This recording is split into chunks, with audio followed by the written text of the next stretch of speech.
All right, guys, we've got Austin Semeniuk here on the Trading Nut YouTube channel. We've just done an hour-long interview with him and found out exactly how he got into trading, and you're going to learn an awful lot about that trader's mindset and how you can potentially take your trading to the next level. So, guys, after watching this, we're just about to walk through one of his price charts and go into some detail around some stuff he talked about on the show. Head over there to tradingnut.com. There should be a link underneath the video, and check that out, and you'll find the link there. Right, Austin, over to you. Yeah, perfect. Yeah, during that interview, we basically talk about my trade setup for a little bit. And so I wanted to show you guys my style of trading and how I view the market, right? So the first things first I talk about is I trade the supply and demand methodology.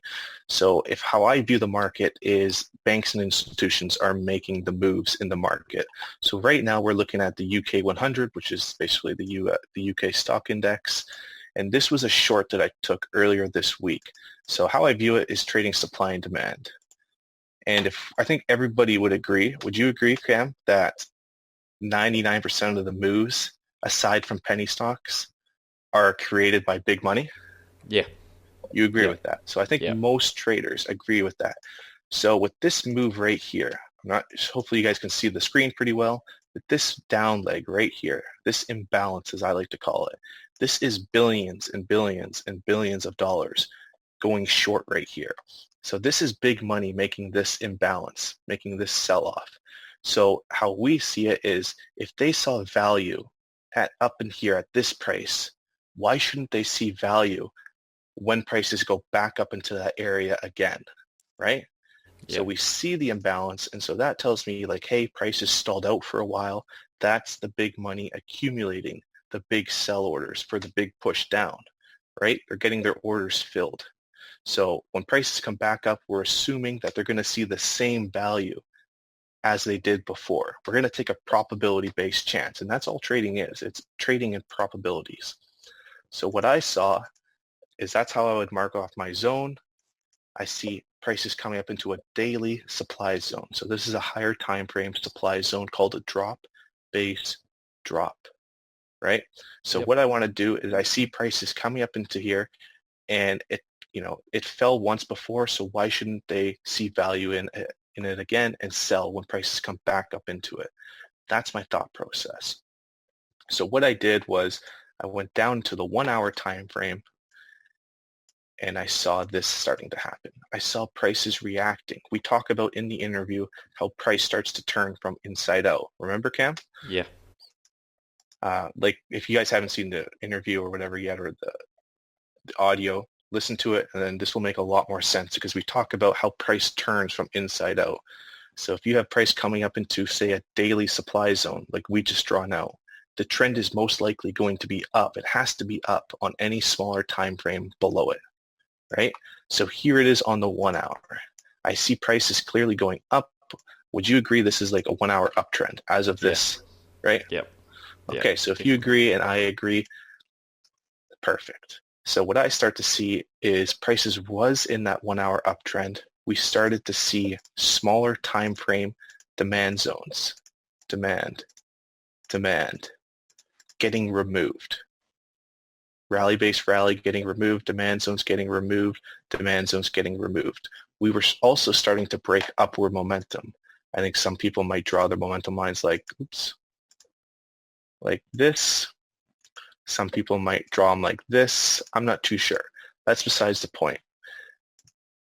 This is where I was looking to sell because I see that, hey, prices came up into a higher time frame supply zone, so they see value in that before, so why shouldn't they see it again?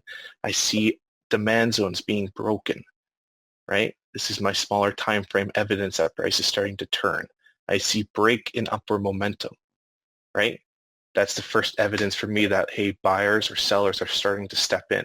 We just broke upward momentum, so that's telling me that the sellers are starting to step in, right? So this right here is my sell setup. I'm waiting for prices to come back up into this area of supply, right? Right. So what I did was I took the short position back into the supply zone. I think I made a tweet about it too. It's on my TradingView account, the history, saying I'm waiting for prices to come back up into here, and then I'm looking to short. So I managed to get that fill entry right up here when prices came back up into it, and then my target was at 2-to-1 at the opposing demand zone. So this is the next opposing zone of where I think buyers might step in. It's a drop-based rally. Yeah. Right? So clearly at some point, you know how we went down to that daily? We went up to the daily time frame and we saw that big imbalance? Yeah. Right? This is the same thing, but on the 1 hour, right? You see a strong imbalance? Yeah. Yep. So on the 1 hour, this is a very strong imbalance. There's a lot of buyers coming in right here. So that's telling me that, hey, there's probably a big stack of buyers somewhere in this area where prices started the imbalance from. So this is where I'm trying to get the buy, or sorry, take profit. Yep. This is where I'm interested in getting out of my position, at least somewhere before here. And I believe I got out, I think, right here. So I made a 2-to-1. It was offering me, I think, a 2.5 or 3-to-1. So I took a 2-to-1.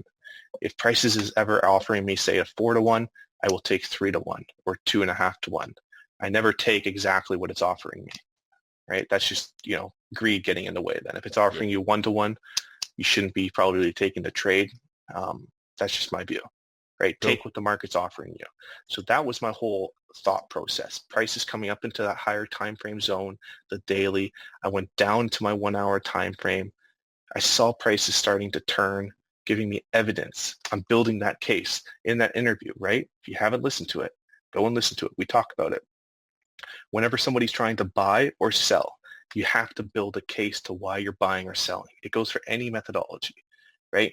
Clearly, somebody bought. I sold and somebody bought to me up here, right? He or she might have had their analysis saying it's going to continue going higher. They might have had a big stack of, they could show me a sheet of paper saying it's going to go up for this reason, this reason, this reason, this reason. And then I'll be over here saying it's going to go down for this reason, this reason, this reason, this reason. We both might be right about it being a good trade, but prices is only going to go up or down. One of us is going to be right? But it doesn't mean that we both can't be on a good side of a trade, right? A losing trade could be a good trade, and a winning trade could be a losing or bad trade. You guys know what I mean.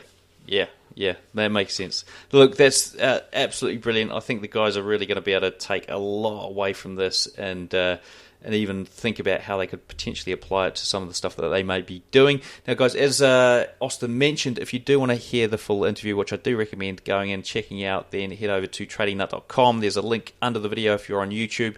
Austin, before we wrap up, what's the best way for the traders to get hold of you? I got all social media, Instagram, Twitter, Facebook, email. You can just message me on any of those, or YouTube too, right? Moneyball Austin. That is Moneyball Austin. Cool, right? Brilliant. Look, thank you once again, Austin. And guys, do remember to subscribe to the channel for more videos like these as well.